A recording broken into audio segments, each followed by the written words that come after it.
بسم اللہ الرحمن الرحیم۔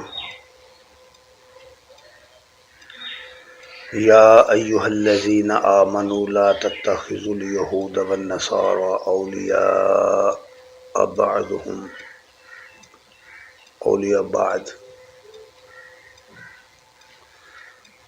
ومن یتولہم منکم فإنہ منہم ان اللہ لا یہدی القوم الظالمین۔ صدق اللہ العظیم۔ حضرات گرامی قدر، آج کا یہ پروگرام فہم قرآن کلاس جو ہے سورہ المائدہ کی آیت نمبر 51 سے لے کر آیت نمبر 58 تک ہے، لیکن یہ اتنا نہیں ہوگا، اس کا صرف ایک پارٹ ہو سکے گا اس کی ابتدائی 2-3 آیت پر۔ یہ سورہ مائدہ کی آیت نمبر 51 ہے۔ اس کا ترجمہ یہ ہے کہ اے لوگو جو ایمان لائے ہو، یہود و نصارہ کو اپنا سرپرست نہ بناؤ، یہ آپس میں ایک دوسرے کے سرپرست ہیں، اور جو شخص تم میں سے جو شخص ان کو اپنا سرپرست بنائے گا وہ انہی میں سے شمار ہوگا۔ بے شک اللہ تعالیٰ ظالموں کو سیدھی راہ نہیں دکھاتا۔ محترم حضرات، یہ آیت کریمہ بڑی اہمیت کی حامل ہے، اور ہر زمانے میں ہر دور میں اس کی صداقت نمایاں ہوتی رہی ہے۔ نبی کریم صلی اللہ علیہ وسلم جب مکہ معظمہ سے ہجرت کر کے مدینہ آئے تھے تو آپ نے پہلا کام جو کیا تھا وہ مدینہ طیبہ کے اندر اور اس کے گرد و نواح کے جتنے قبائل تھے ان سب کے ذمہ داران کو، سرداروں کو جمع کر کے ایک معاہدہ لکھا تھا جس کو میثاق مدینہ کہتے ہیں۔ اس معاہدے کی جو شرائط تھیں ان میں سے بڑی شرط یہ تھی کہ مدینہ کی حیثیت ایک ریاست کی ہوگی اور اس کے سربراہ نبی کریم صلی اللہ علیہ وسلم ہوں گے، اور اس ریاست کی حفاظت اور سالمیت کے لیے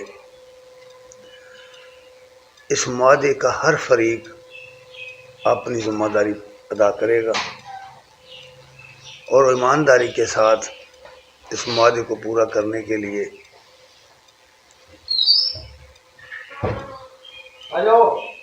ہر وقت اور ہر ضرورت کے موقع پر اپنے آپ کو تیار رکھے گا۔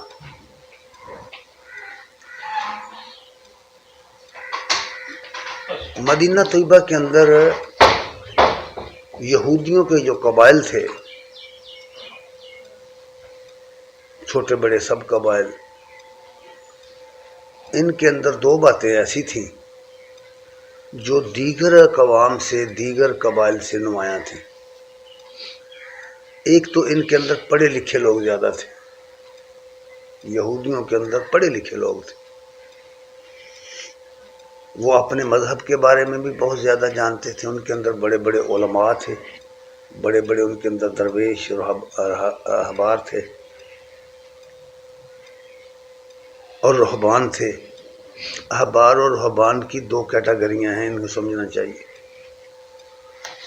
احبار ان لوگوں کو کہتے ہیں جو علماء شریعت ہوتے ہیں، رہبان ان کو کہتے ہیں جو درویش منش ہوتے ہیں۔ رہبانیت یہیں سے نکلا ہوا لفظ ہے۔ بظاہر وہ خدا کے خوف سے بڑے مرے جاتے رہتے ہیں، اور اللہ سے ڈرتے رہتے ہیں، یہ نہیں کرنا وہ نہیں کرنا، لیکن ان کی خاصیت یہ ہوتی ہے کہ ان کے سامنے چاہے شریعت کی ساری حدود ٹوٹ جائیں وہ ٹس سے مس نہیں ہوتے، وہ اپنے اللہ اللہ کرتے رہتے ہیں۔ ان کو رہبان کہتے ہیں۔ ان کے اندر علماء بہت تھے، پڑھے لکھے لوگ تھے وہ، اور دوسری ان کے اندر نمایاں دیگر قبائل کے مقابلے میں جو چیز تھی وہ دولت تھی کہ وہ سرمایہ دار تھے، اور اپنے سرمایہ کو وہ استعمال کرتے تھے دوسرے قبائل کو مرہون منت کرنے کے لیے قرض دے دے کر، اور وہ اکثر ان کے جو قرض تھے وہ سود پر قرض دیتے تھے۔ ہسٹری میں یہ بات ثابت ہے کہ وہ ان کا یہ کاروبار جو سودی کاروبار تھا وہ پورے حجاز میں پھیلا ہوا تھا، حتیٰ کہ قریش کے بعض لوگ بھی ان کے مقروض تھے اور ان کے مرہون منت تھے، اور اس وجہ سے مدینے کی اکثر آبادی جو تھی ان کی مرہون منت تھی۔ پھر جب نبی صلی اللہ علیہ وسلم تشریف لائے اور یہاں سے جو دو بڑے ہی با اثر قبیلے اوس اور خزرج مسلمان ہو گئے تو ان کی وجہ سے یہود کو کچھ پریشانی سی لاحق ہو گئی، اور اس سلسلے میں پھر انہوں نے ایک دوسری چال چلنا شروع کی جس کے نتیجے میں منافق پیدا ہوئے۔ بظاہر بہت سے لوگ مسلمان تھے لیکن اندرون خانہ وہ مسلمان نہیں تھے، منافق تھے۔ وہ اسلامی تحریک کو نقصان دینے کا کوئی موقع ہاتھ سے نہیں جانے دیتے تھے، ہر وقت اس کے خلاف پروپیگنڈا کرتے تھے۔ ان چیزوں کو اگر آپ پڑھنا چاہیں تو یہ صورتیں جو ہیں، سورہ المائدہ ہے، سورہ نساء ہے، سورہ البقرہ ہے، سورہ آل عمران ہے، ان کا مطالعہ کر کے دیکھیں۔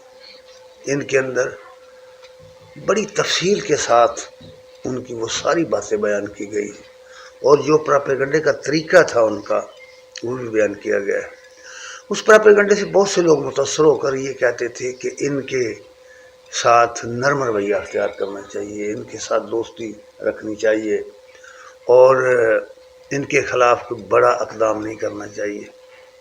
لیکن مختلف مواقع جب آئے مدینہ طیبہ میں ہجرت کرنے کے بعد، مختلف موقع آئے، مثلا جنگ بدر ہوئی، جنگ احد ہوئی، پھر اس کے بعد جنگ احزاب ہوئی، اور دوسرے بہت سارے موقع آئے، تو ان سب موقعوں میں یہودیوں نے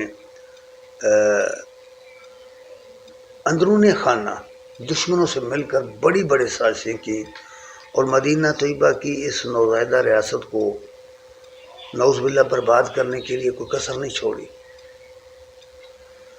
تو اب جو لوگ اس سب کچھ کے باوجود بھی نرم گوشہ رکھتے تھے ان کے لیے، وہ پھر بھی کہتے تھے کہ کوئی بات نہیں، چلو ان کے ساتھ تعلقات اچھے رکھنے چاہیے، کم از کم سفارتی حد تک ان کے ساتھ تعلقات رہنے چاہیے تو ہمیں کچھ فائدہ ہوگا۔ یہ بہت مضبوط دشمن ہے اپنی معیشت کے لحاظ سے، اپنے علم کے لحاظ سے۔ تو اس پس منظر میں یہ بات یہاں پہ کہی گئی ہے مسلمانوں کو کہ کسی غلط فہمی کا تم شکار مت رہو، یہ تمہارے دشمن ہے۔ اس لیے فرمایا کہ اے ایمان والو، یا ایھا الذین آمنو، اے ایمان والو جو ایمان لائے ہو۔ یہاں خالص ایمان والوں کو مخاطب کیا گیا ہے کہ تمہیں اس بات کا یقین ہونا چاہیے، اور تمہیں اس کا علم بھی ہونا چاہیے جو کچھ یہ یہود کر رہے ہیں، جو کچھ نصارہ کر رہے ہیں، اگرچہ وہاں نصارہ نہیں تھے،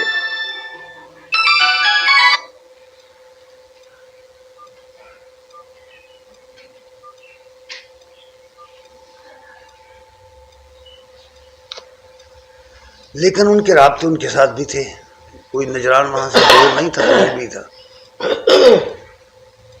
اس وقت کہا گیا کہ اے ایمان والو، یہ یہود اور نصارہ تمہارے دوست نہیں ہیں، یہ ان کو اپنا سرپرست مت سمجھو، یہ آپس میں دونوں قوتیں ایک دوسرے کی سرپرست ہیں، اور تم میں سے جو شخص من یتولہم منکم، فإنہ منہم، تم میں سے جو شخص ان کو اپنا دوست سمجھے گا یا ان کے ساتھ یارانہ گانٹھے گا اور ان کو اپنا سرپرست بنائے گا، اس کا اسلام سے کوئی تعلق نہیں، وہ انہی میں سے ہوگا۔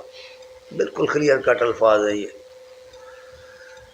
اہل علم نے اس پر جو تفسیریں لکھی ہیں اس میں یہ ہے کہ یہ اولیاء سے کیا مراد ہے۔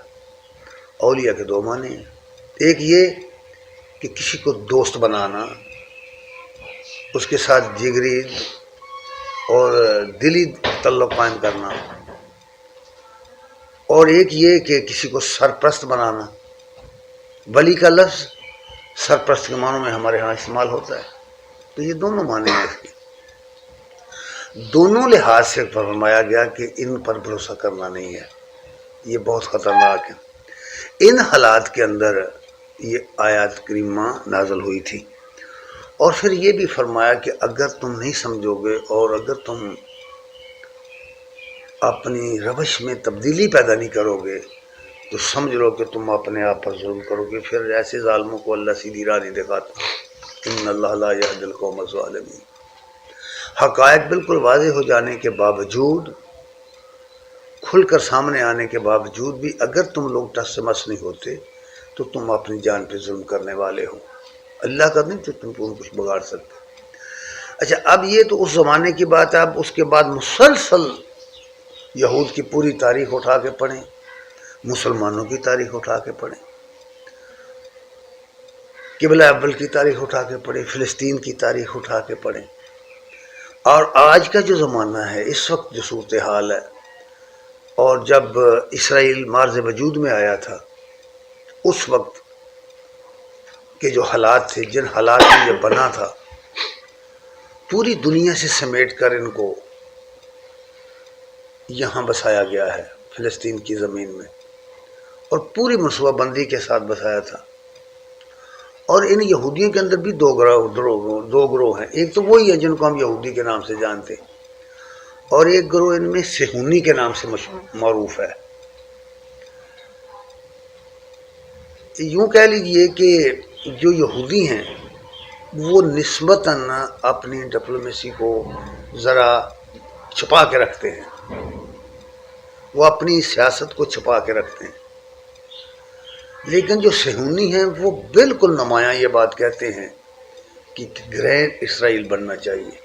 وہ کس کو کہتے ہیں؟ جہاں جہاں یہودی رہے ہیں کسی زمانے میں، شام میں رہے ہیں، عراق میں رہے ہیں، جس زمانے میں بخشن سے بابلی انہیں لے گیا تھا قید کر کے اور غلامی کا زمانہ تھا ان کے لیے، وہاں بائبل میں رہے ہیں، بابلی تہذیب کو انہوں نے اپنایا، قرآن نے اس کا بڑی تفصیل سے ذکر کیا ہوا ہے۔ پھر اردن میں رہے ہیں، شام میں رہے ہیں، افریقہ کے بعض ممالک میں، فلسطین میں رہے ہیں، فلسطین میں بھی وہ باہری سے آئے تھے، جب مصر سے نکلے تھے تو فلسطین کو فتح کر کے آ گئے تھے، صحرا سینا میں کئی سال رہے تھے، اس کے بعد وہ مدینے میں بھی رہتے تھے ان کے قبائل، یہ سب لوگ جانتے ہیں، صاحب علم لوگ جانتے ہیں کہ پھر وہ خیبر میں بھی رہتے تھے۔ خیبر مدینے سے تبوک کی طرف سفر کریں تو راستے پر یہ علاقہ پڑتا ہے جس میں ان کے 17 قلعے تھے، بڑے مضبوط قلعے تھے، وہاں بھی رہے ہیں۔ مدینہ کے اندر بھی مدینہ کے گرد و نواح میں تھے، وہ اندر نہیں تھے، باہر تھے، وہ اپنے آپ کو بالکل الگ رکھتے تھے تاکہ ان کی تہذیب، ان کی زبان، ان کی اپنا جو علم ہے وہ محفوظ رہ سکے۔ وہ اپنے آپ کو عربوں کے ساتھ مکس نہیں کرتے تھے، اگرچہ مستربہ بن گئے تھے، انہوں نے عربوں کا رنگ ڈھنگ اختیار کر لیا تھا، لباس، زبان، لیکن اپنے آپ کو ان کے اندر مکس نہیں کیا تھا انہوں نے۔ تو اب ان کا خیال یہ ہے کہ وہ، اور اس پر یہ اس زمانے میں وہ نقشے چھپ چکے ہیں، اگر آپ گوگل پر سرچ کریں تو آپ کے سامنے وہ نقشے آئیں گے جہاں تک وہ کہتے ہیں کہ یہاں تک ہمارا علاقہ ہے، یہ ہمیں ملنا چاہیے اور ہمیں سے پتہ کریں گے۔ تو آج کل جو صورتحال ہے اس وقت، سیاسی صورتحال ہے جو دنیا میں، اس کو بھی اگر ہم قرآن اور حدیث کے تناظر میں دیکھیں یا تاریخ کے تناظر میں دیکھیں تو شاید وہ وقت آ پہنچا ہے کہ جب ہر طرف مسلمان ممالک کے اندر اسرائیل کو تسلیم کرنے کی باتیں کی جا رہی ہیں، بلکہ بعض عرب ممالک نے ان کو تسلیم کر رکھا ہے، اور بہت پہلے جب وہ مارز وجود میں آیا تھا تو اس وقت ایران نے اسے تسلیم کر لیا تھا، ترکی نے تسلیم کر لیا تھا، بعد میں بے شک ان کے اندر سفارتی سطح پر سردمری پیدا ہو گئی۔ تو اس طرح بہت ساری چیزیں. تو اب اس وقت بھی ان کے اثرات جو ہیں مسلسل مختلف ممالک میں بڑھتے چلے جا رہے ہیں. خود ہمارے ملک کے اندر بھی اس طرح کی چیزیں بہت ساری سامنے آئی ہیں. تو اس حوالے سے خبردار کیا گیا ہے اہل ایمان کو کہ ان کے اوپر بھروسہ کرنے کی ضرورت نہیں ہے. ان کے اوپر بھروسہ کرو گے تو اپنے آپ پر ظلم کرو گے. اس لیے کہا گیا کہ اے ایمان والو، ان کو اپنا سرپرست نہ بناؤ، ان کو اپنا دوست نہ سمجھو. یہ ایک دوسرے کے سرپرست اور دوسرے کے دوست ہیں. کون نہیں جانتا کہ یہ ایک دوسرے کے سرپرست ہیں؟ اور بہت پہلے، یہ بات بہت پہلے امریکہ کے اندر جس طرح یہودی سرمایہ داروں کا، اس وقت پوری دنیا میں اگر سرمایہ کے لحاظ سے کوئی قوم سب سے نمایاں ہے اور بڑی قوم ہے تو وہ یہودی ہے.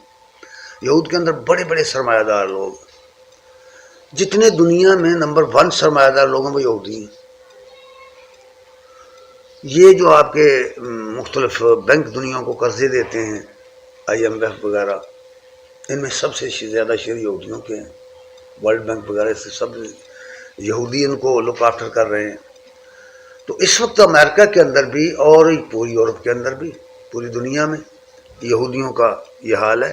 تو اس حالت کو دیکھ کر نا اس زمانے میں آپ غور کریں کب وہ زمانہ گزر گیا جب ابھی پاکستان نہیں بنا تھا. تو علامہ اقبال مرحوم نے ایک بات کہی تھی، اس زمانے میں کہی تھی، تیری دوا نہ جنیوا میں ہے نہ لندن میں. تیری دوا نہ جنیوا میں ہے نہ لندن میں، فرنگ کی رگے جاں پنجہ یہود میں ہے. آج فرنگ کی رگے جاں ہی نہیں، پوری دنیا کی رگے جاں پنجہ یہود میں ہے. معاشی حالت دیکھیں تو پوری دنیا اس وقت ان کی مقروض ہے اور ہر دنیا کا ملک ان کی طرف بھاگ رہا ہے پیسے لینے کے لیے. اور دین ایمان کی باتیں جاتی رہی ہیں، اب مفادات سامنے آ گئے ہیں. ہمیں نہیں معلوم کہ آخر اس دنیا ہمارے مسلمانوں کو کیا ہو گیا ہے کہ وہ جب مرنے کے قریب ہوتے ہیں اس وقت بھی آخرت کی فکر کم اور دنیا کی فکر انہیں زیادہ ہوتی ہے کہ ہماری تو دنیا بنے، ہمارا تو فلاں کام نہیں ہوگا، ہمارا فلاں کام نہیں ہوگا. تو یہ دنیا کے مفادات کے پیچھے جب ہم عقیدہ چھوڑ دیتے ہیں، دین کو چھوڑ دیتے ہیں اور ان چیزوں کو اپنا لیتے ہیں، تو اس وقت یہ سمجھنا کہ ہم کوئی نماز پڑھ کے، ہم جمعہ پڑھ کے، ہم عید پڑھ کے دین کا کام کر رہے ہیں، تو یہ اپنے آپ کو دھوکہ دینے والی بات ہے. اس لیے اقبال نے اس وقت کہا تھا، سنا ہے میں نے غلامی سے امتوں کی نجات، خودی کی پرورش و لذت نمود میں ہے. اپنی شناخت میں ہم مسلمان اپنی شناخت بھول چکے ہیں. ہمیں بالکل اپنے خبر نہیں رہی کہ ہم کون تھے، کیا تھے، ہمارے فرائض کیا تھے، ہمارے حقوق کیا ہیں، ہمیں کرنا کیا ہے، ہم کس لیے دنیا میں برپا کیے گئے تھے، وسیط امت کیوں پیدا کیے گئے تھے. اس کی وجہ بڑی یہ ہے کہ ہم قرآن سے کٹ چکے ہیں. ہم قرآن کا مطالعہ نہیں کرتے، قرآن نہیں پڑھتے. جو ہماری اصل کتاب ہے، جو بنیادی ہماری کتاب ہے، اس سے ہم بہت ہٹ چکے ہیں. تو اس لیے قرآن مجید میں تو اس کو کھول کر بیان کیا گیا ہے. ہمارے دانشوروں نے، جیسا کہ علامہ صاحب کہہ رہے ہیں، انہوں نے بہت پہلے اس سے خبردار کیا تھا. اور اگر ہم قائد اعظم محمد علی جناح کی زندگی کا مطالعہ کریں تو انہوں نے اس زمانے میں جب پاکستان بن رہا تھا، اس وقت جب ان سے یہ سوال کیا گیا تھا اسرائیل کے بارے میں، تو انہوں نے اس وقت کہہ دیا تھا کہ یہ تو یورپ کا ایک نجائز بچہ ہے، اس کو کیسے تسلیم کر لیں. آج بھی جو لوگ تسلیم کرنے کی باتیں کرتے ہیں، ہمیں نہیں سمجھ آ رہی کہ آخر کس لاجک سے وہ ایسے بات کر رہے ہیں.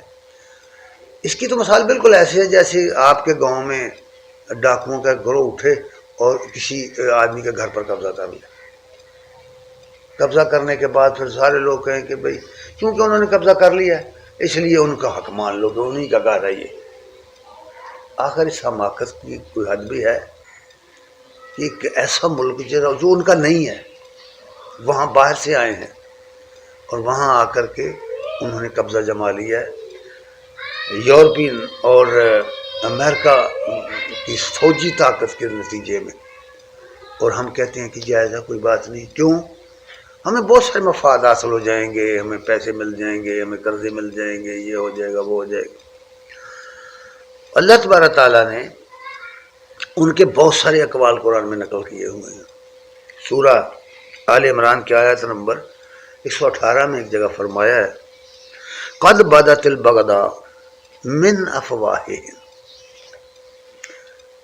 اللہ فرماتے ہیں کہ ان لوگوں کے یہ جو دشمن ہیں اسلام کے، یہ دونوں گروہ، ان کی منہوں سے ان بغض جو ان کے دلوں میں چھپا ہوا ہے نا، بغض ان کا بالکل ظاہر ہو رہا ہے، کچھ ڈھکی چھپی باتیں نہیں ہیں۔ جیسے میں نے پہلے عرض کیا نا کہ باقاعدہ نقشے جاری کر رہے ہیں صہیونی سلطنت کے قیام کے، وہ ڈھکی چھپی باتیں نہیں ہیں۔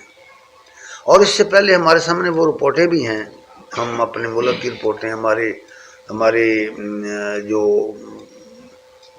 مضبوط فوج ہے پاکستان کی، اس نے اس سے بہت ساری چیزیں ان کے ساتھ پکڑی ہوئی ہیں، جن میں وہ ہمارے ایٹمی پلان کو تباہ کرنے کے منصوبے بناتے رہے ہیں۔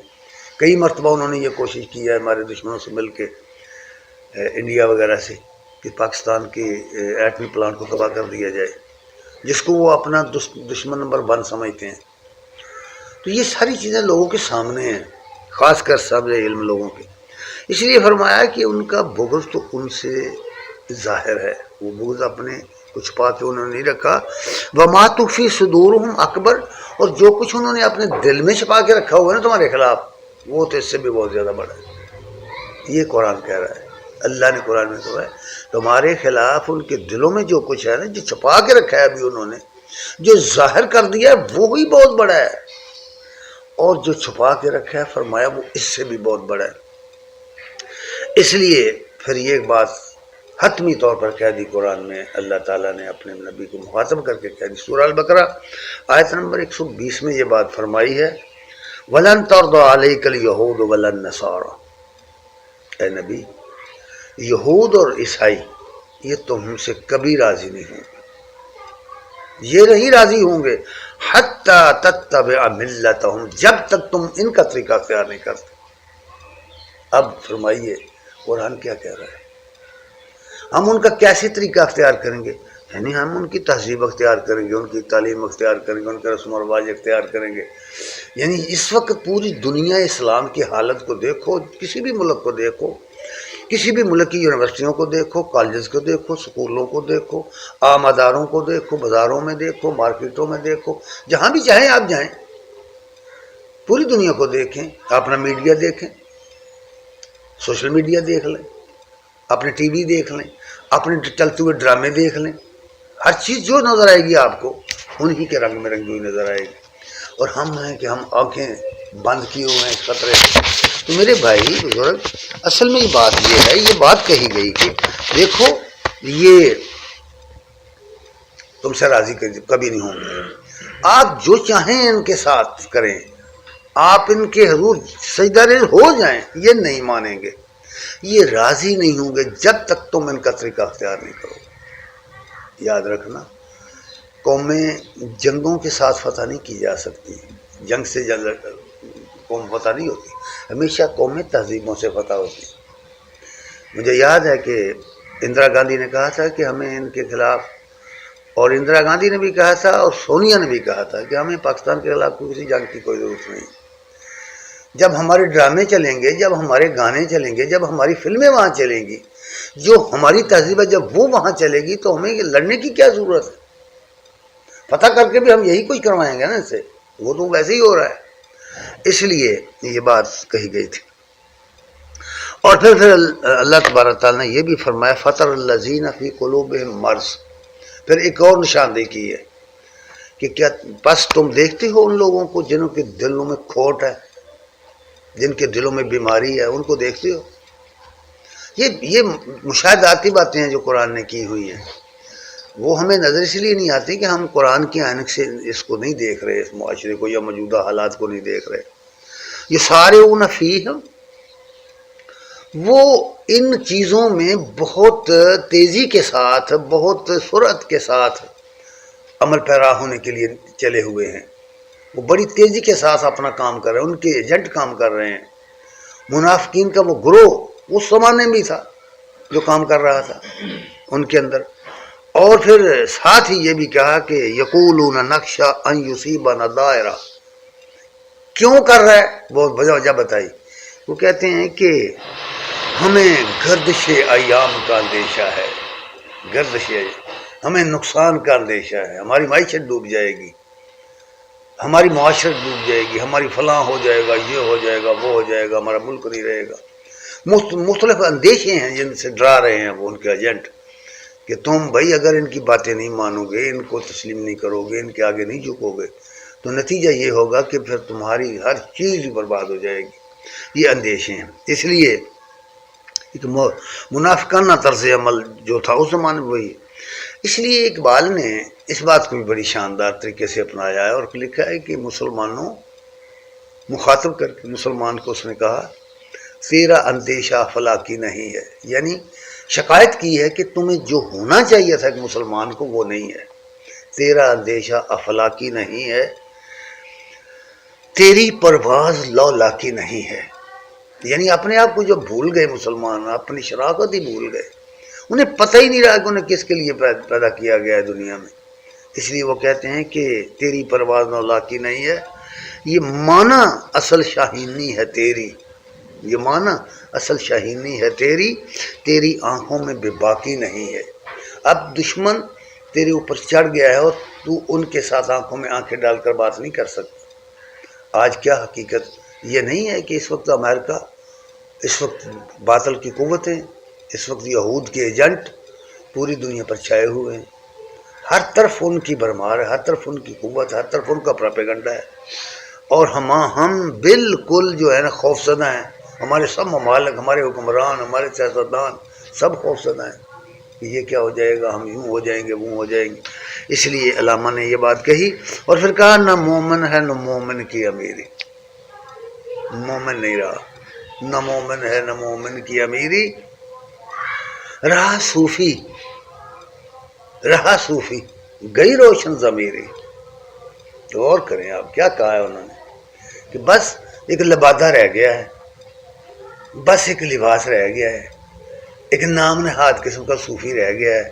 وہ ہو کر رہا ہے، وہ سمجھ رہا ہے کہ میں اللہ سے مل جاؤں گا. اس لیے وہ کہہ رہے ہیں کہ رہا صوفی گئی روشن ضمیری. ضمیر جو ہے نا وہ روشن نہیں رہا، تاریکی میں ڈوبا ہوا ہے، دنیا کا عدو کا بندہ بن چکا ہے. اس کے ارد اور گرد ہر طرف کفر کی یلغار ہے، شرک کی یلغار ہے، بدعات کی یلغار ہے، دین سے دوری ہے، بے علمی ہے، سب کچھ ہے. وہ ٹس سے مس نہیں ہوتا. اس لیے علامہ نے یہ بات بہت پہلے خبردار کر دیا تھا ہمیں کہ نہ مومن ہے نہ مومن کی امیری، رہا صوفی گئی روشن ضمیری. خدا سے پھر وہی قلب و نظر مانگ، خدا سے پھر وہی قلب و نظر مانگ. نہیں ممکن امیری بے فقیری. بے فقیری کا جو اصطلاح استعمال کی علامہ نے وہ یہ ہے کہ آپ کے اندر اللہ تعالیٰ کے اوپر توکل اور بھروسے والی چیزیں ختم ہو رہی ہیں. آپ گھبرا رہے ہیں کہ آپ جو ہے نا مر جائیں گے، ان کے بغیر تمہاری معیشت بیٹھ جائے گی. نہیں، اصل میں یہ جو احتیاج ہے، یہ جو محتاجی ہے، اس کو چھوڑ، اپنے آپ اپنے قدموں پر کھڑے ہونے کی کوشش کر. تو فقیر جو بنا ہے نا وہ اس طرح کا، یہ فقیری کا لفظ علامہ کی شاعری میں اس لیے ہے کہ اپنے آپ کو ان قوتوں سے بالکل لاپرواہ کر دے اور کھڑا ہو جائے ان کے سامنے. اسی لیے بعض اوقات وہ کہتے ہیں کہ یہ سکندر کیا ہے، اس سے تو کہیں ہمارا فقیر جو اولا درجہ کا ہے، یعنی اسے پرواہ ہی نہیں ہے، وہ نہیں ڈرتا اس سے. اس لیے وہ یہ بات کہتے ہیں. پھر سورہ حشر میں وہ بات کھل کر بتا دی گئی ہے کہ یہ ہوا کیوں، یہ مرض تمہیں لاحق کیوں ہو گئی ہے، ہوا کیا ہے. سورہ الحشر کی آیت نمبر 19 کو پڑھ کر دیکھیں.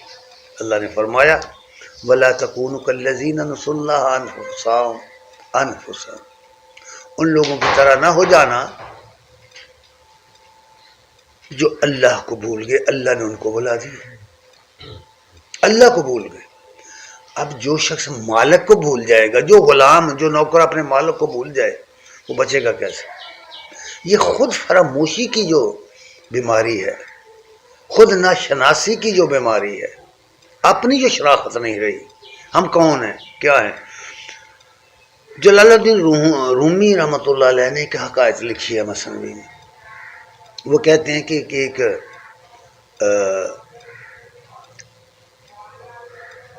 جو ریوڑ کا چرانے والا تھا، بھیڑیں چراتا تھا، وہ اپنی بھیڑیں چراتے چراتے کہیں جنگل میں نکل گیا، تو اس نے جنگل کے اندر دیکھا کہ چھوٹا سا شیر کا بچہ ہے، اس نے وہ بھی پکڑ لیا، وہ گھر میں لے آیا اور اسے دودھ پلاتا رہا، وہ بچہ جوان ہو گیا، وہ بھیڑوں کے ساتھ چرتا چپتا رہتا تھا۔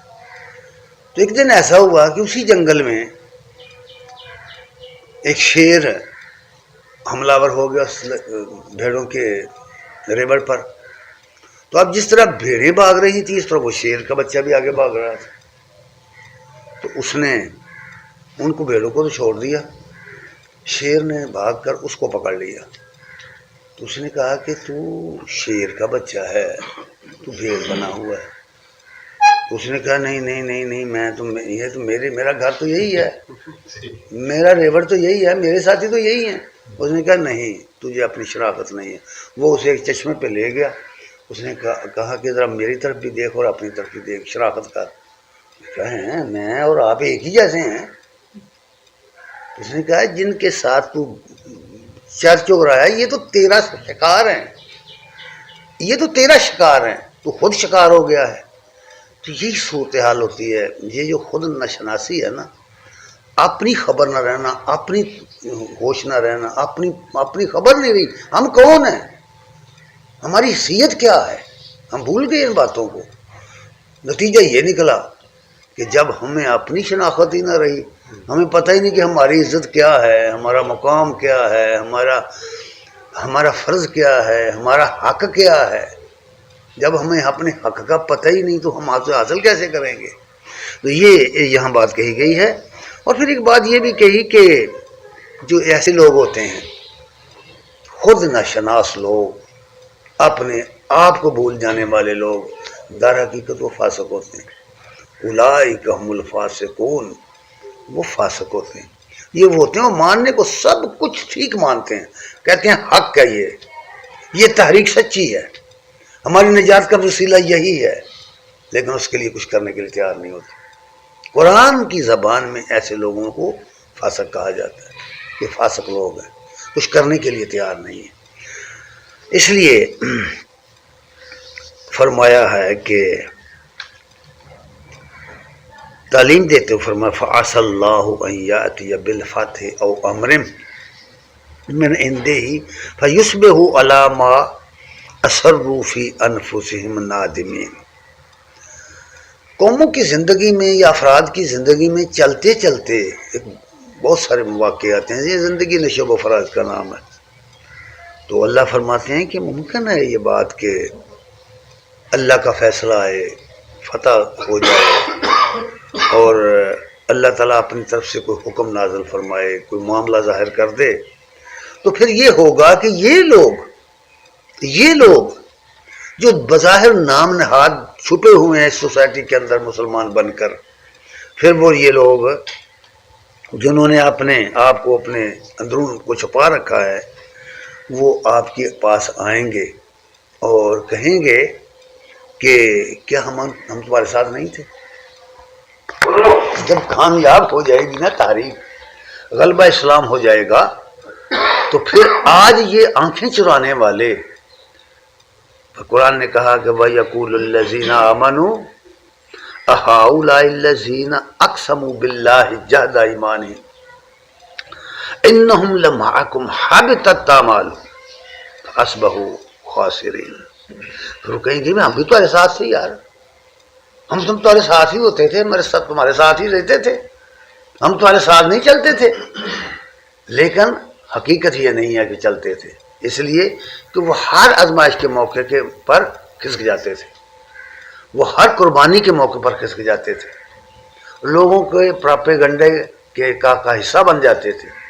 پھر کہیں جب کامیابی ہو جائے گی تو پھر وہ کہیں گے، تو مومن پھر کہیں گے وَيَقُولُ الَّذِينَ آمَنُوا، وہ کہیں گے کہ هَٰؤُلَاءِ الَّذِينَ أَقْسَمُوا بِاللَّهِ جَهْدَ أَيْمَانِهِمْ، کہ یہ تم لوگ وہی لوگ نہیں ہو جو قسمیں کھا کر کے کہتے تھے کہ مسلمانوں ہماری بات مانو، اس بڑی طاقت کے ساتھ ٹکر نہ لو ورنہ مارے جاؤ گے. اب تم کہتے ہو تمہارے ساتھ تھے, اب تمہیں ندامت ہے اس بات پر. قرآن مجید نے بالکل اندر کی باتیں باہر نکال کر رکھ دی ہوئی ہیں. جب ہم قرآن پڑھتے ہیں, سچی بات یہ اگر سمجھتے ہیں تو یوں محسوس ہوتا ہے کہ یہ میرے دل کی باتیں ہیں جو مجھ سے بتائی جائے, مجھے بتائی جائے, میں نے لوگوں سے چھپائی ہوئی ہیں. تو اس طریقے سے علامہ صاحب نے یہاں ایک بات اور بھی کہی ہے, حالت بیان کر دی کہ مسلمانوں کی اس وقت حالت کیا ہے.